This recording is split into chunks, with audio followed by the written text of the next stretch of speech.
Sir আসসালামু আলাইকুম। Sir আজকে আপনার আসতে তো দেরি হলো। কই আমি তো ঠিক সময় আসছি। হ্যাঁ আজকে আপনার দেরি হয়েছে। আমার 5টায় আসার কথা। 4:58 বাজে। আপনি শুধু আপনার রাস্তাতেই দেখলেন, কিছু মানুষের অপেক্ষা দেখলেন না। বুঝলাম না। কিছু না, চলেন ভেতরে।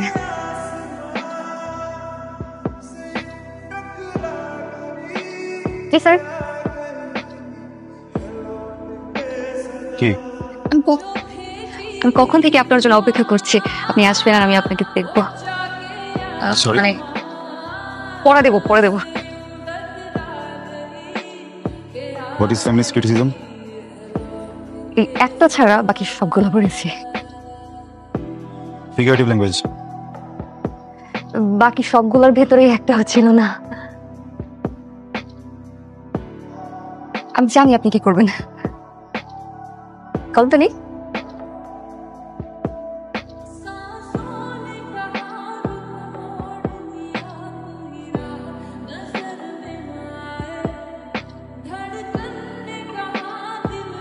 তোমাকে কি দিলাম?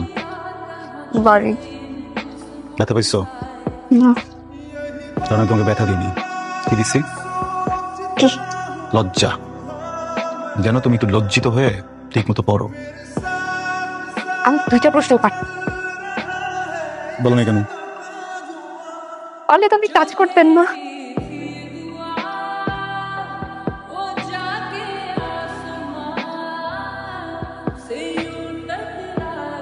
আমার তো ঘোড়া কাছে বলতে ভালো লাগতেছে না। এই বইয়ের ভিতরে একটা চিঠি আছে, ওই চিঠিটা আপনি পড়বেন, আর চিঠিটা পড়বেন, পড়ার পর আমাকে জানাবেন। আর যদি আপনি অ্যাভয়েড করেন তাহলে আমি একটা উল্টাপাল্টা কিছু করে ফেলবো। এই তোর হাতে কি? এই যে শোনা, কিছু না মানে মুখের উপরে এরকম চাপতে আসিস কেন? হ্যাঁ যেটা মামা আমি বলছি যে না মানে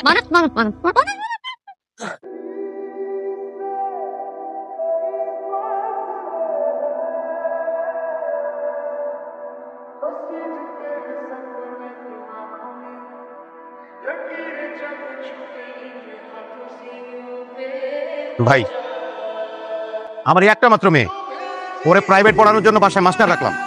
আমি তো বাড়ি থাকি না, আমার মেয়ে থাকে আর আমার বউ থাকে।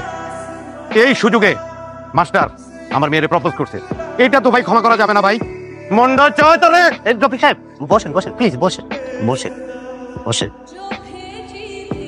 আমরা এখানে বসছি সমাধানের জন্য, অতএব উত্তেজিত হওয়ার দরকার নাই। ভাই আপনারা সম্মানিত মানুষ, আমার তো মান সম্মান সব গেল, এর একটা সমাধান দিয়ে যান আপনারা। সমাধানের জন্য তো আমরা এখানে বসছি, তাই না? কিন্তু চিঠিটায় যা ছেলেটা লিখছে ভালো কিছু লেখে নাই, তবে একটা কথা চিঠিতে লেখা, আপনার মেয়েও কিন্তু ওকে একটা চিঠি দিছে, সেই জন্য আপনার মেয়েও কিন্তু দোষী। এখন আপনি চিন্তা করে দেখেন কি করবেন। ভাই মান সম্মান তো আর ফিরে আনা যাবে না, একটা মাত্র মেয়ে, বউ, এরা থাকে একা, সমাজ সংসার তো আছে ভাই, একটা বিহিত আপনারা করে যান। রফিক সাহেব, আমি আপনাকে একটা কথা বলি, এটা আপনার ভালো হবে, আপনার সম্মানটুকু বাঁচবে। আপনি কাজ করেন, আপনার মেয়েকে ওর সাথে বিয়ে দিয়ে দেন। চাচা, বেদবি না হলে একটা কথা বলি। আমি মানি আমি একটা চিঠি দিছি, কিন্তু চিঠিটা তো একটা পুরো পৃষ্ঠা ছিল, অর্ধেকটা আপনাদের হাতে আর অর্ধেকটাতে আমার।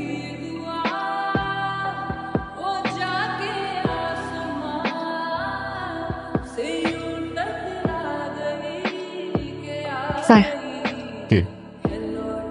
আপনি কি আমার উপর এখন রেগে আছেন? রেগে থাকাটা কি অস্বাভাবিক? স্যার 1 মিনিট, আমার আম্মু আর আমার আব্বু কালকে আপনার বিয়ে ব্যাপারে কথা বলেছিল, আমি কিন্তু সবই শুনে ফেলেছি। তো শুনে দেখলাম আপনার টিচার হিসেবে রেপুটেশন অতটা ভালো না, আপনি এমনিতেও স্টুডেন্ট পাবেন না, আর যদি পেয়েও থাকেন আমি যদি তাকে বলে দেই তখন কিন্তু খুব খারাপ হবে। ভেবে দেখেন আপনি কি করবেন।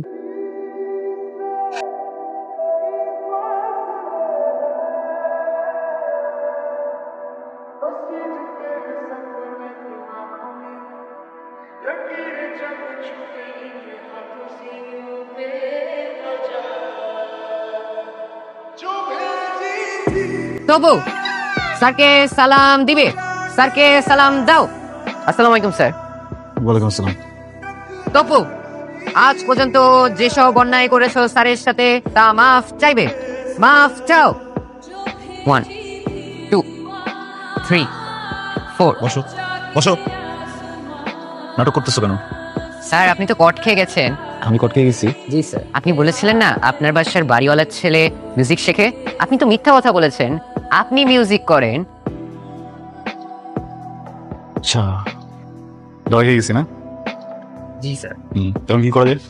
স্যার আমার না একটা রিকোয়েস্ট আছে স্যার। স্যার আপনি না প্লিজ আমাকে একটু গিটার বাজানো শিখিয়ে দিন sir, please sir, please please sir. আপনি যা বলবেন আমি তাই শুনবো sir, please sir, please please sir. Okay, তুমি যদি ঠিক মতো এখন থেকে পড়াশোনা করো তবে শিখাবো। Okay sir. তোমাকে একটা কথা বলি, তুমি দেখো আমার স্ত্রী, অনেক ভালোবাসো আমাকে, আমি বুঝি। অনেক ভালো না বাসলে সৃষ্টিকর্তা তো তোমাকে আমার কপালে দিত না, তাই না? কিন্তু আমি একটা স্টুপিড খারাপ মানুষ, এই জন্য তোমাকে অ্যাভয়েড করছি এতদিন, এখনো করি, আর কখনো করবো না। একটা কথা কখনো বলিনি, বলবো? মাঝে মধ্যে বলো না মার বাড়িতে যাবা, 2-3 দিন থেকে আসবা, আত্মীয় স্বজন আসছে বা কারো বিয়ে, আমি তো যেতে দিই না। কি বলি, বাসায় কি থাকবে, খালি বাসায় রেখে যাওয়া যাবে না। এমনি বলি, আমি তো একা মানুষ, সারা জীবন একাই থাকছি, এই বাড়িটা তো সবসময় খালিই ছিল। আসলে রাতে ঘুমানোর সময় তোমার গন্ধ নাকে না আসলে না, এখন আর ঘুম হয় না। যদি কোথাও যেতে হয় আমাকে ব্যাগে করে নিয়ে যেও। শোনেন, এরপর থেকে যখন রেজাল্ট দেবে আমাকে আগেই বলবে, আমি সাজগোজ করে থাকবো। কেন? এত সুন্দর কথা তো অন্যান্য দিন বলেন।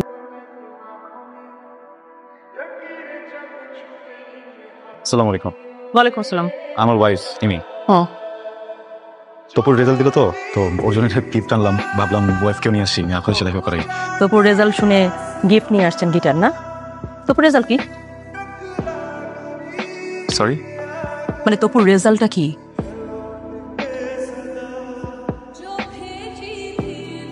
এ মাইনাস। হ্যাঁ আমি শুনি নাই। এ মাইনাস।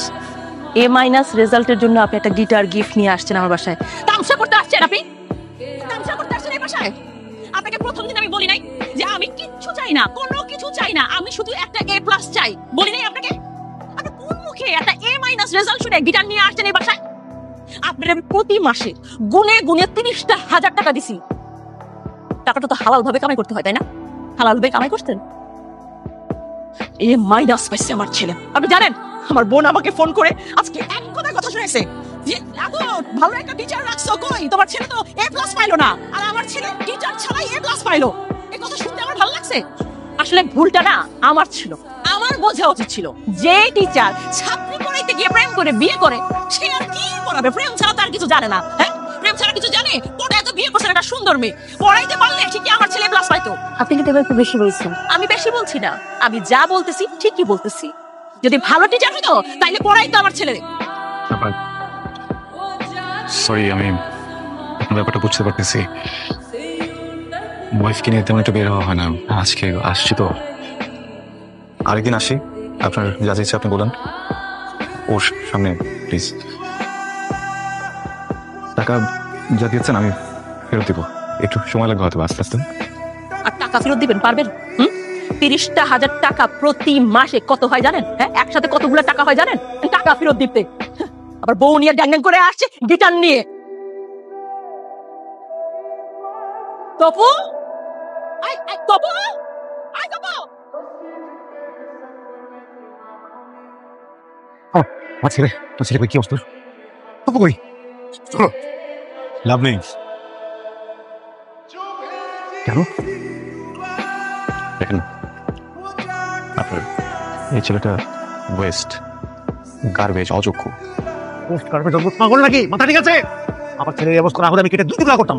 আমার ছেলে ওয়েস্ট, আমার ছেলে গার্মেন্টস। এই কথা আপনার মুখ দিয়ে ভালো কেন? আপনাদের কথাটাই তো বলতেছি। আপনাদের মুখ থেকে বের হওয়া কথাটা যখন আপনাদের কানে যেয়ে পৌঁছায় এত কষ্ট লাগে কেন? হ্যাঁ, তো আমার কথা না, এটা আপনাদের কথা। শুধু আপনাদের না, আপনাদের মতো আরো কয়েক হাজার প্যারেন্টসদের কথা, এই সোসাইটির কথা। একটা বাচ্চা, ওর ব্রেন কিভাবে ওয়ার্ক করে, ওর চাওয়া পাওয়া কি, ওর ইন্টারেস্ট কোন বিষয়ে, কোনো কিছু বিচার না করে ওর রেজাল্টে এ প্লাস কেন পেলো না, এই জন্য পুরো সোসাইটি মিলে একসাথে একটা বাচ্চাকে ধিক্কার জানায় দেন। আমার বাচ্চাকে আমি যখন পড়াতে এসেছিলাম তখন 7 বিষয়ে ফেল করা একটা স্টুডেন্ট ছিল। বোর্ড এক্সামের পরে এই একই স্টুডেন্ট একটা বিষয় ফেল করেনি, উত্তীর্ণ হয়েছে নিজে নিজে পরীক্ষা দিয়ে। আপনারা হুমড়ি খেয়ে পড়লেন কেন এ প্লাস পেলো না? কেউ কি একটাবার জিজ্ঞেস করেছেন 7 বিষয় ফেল করা স্টুডেন্টটা কিভাবে এ মাইনাস পেলো, কিভাবে পাস করলো, প্রত্যেকটা সাবজেক্টে কিভাবে পাস করলো? না, আপনার বাচ্চা এ প্লাস পাইনি, এটা নিয়ে যদি সোসাইটির মানুষও ওকে বাচ্চা বাজে কথা বলে আমি লিখে দিতে পারবো, আপনারা কেউ প্রোটেস্ট করবেন না, আপনারা বলবেন ঠিকই বলেছেন। কেন আপনার সন্তানকে কেন আরেকজন কথা বলবে? ও তো উত্তীর্ণ। এ প্লাসে কি আছে আমাকে বলুন? হ্যাঁ, এ প্লাসে কি আছে?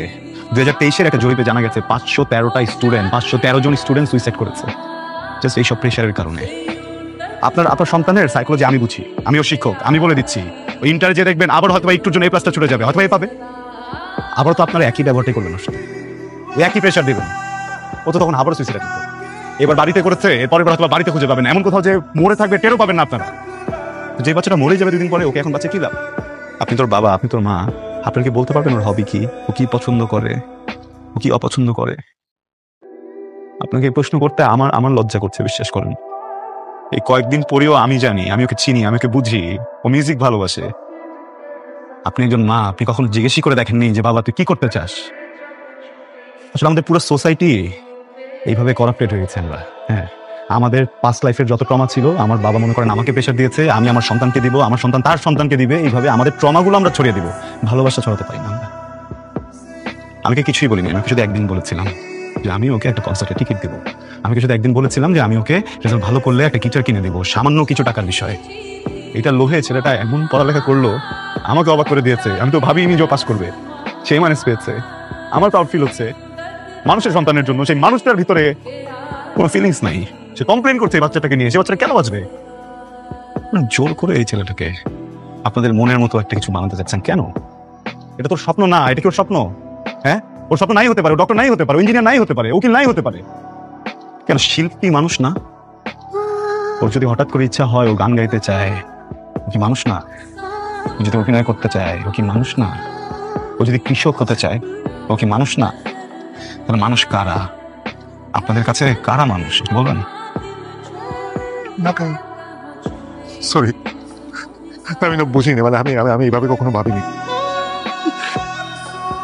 আমি তো আপনাদের মতো শিক্ষিত না, আমি ভেবেছিলাম বড় স্কুলে 2 লাখ টাকা খরচ করলে ছেলে মানুষ হবে। ধন্যবাদ, থ্যাংক ইউ।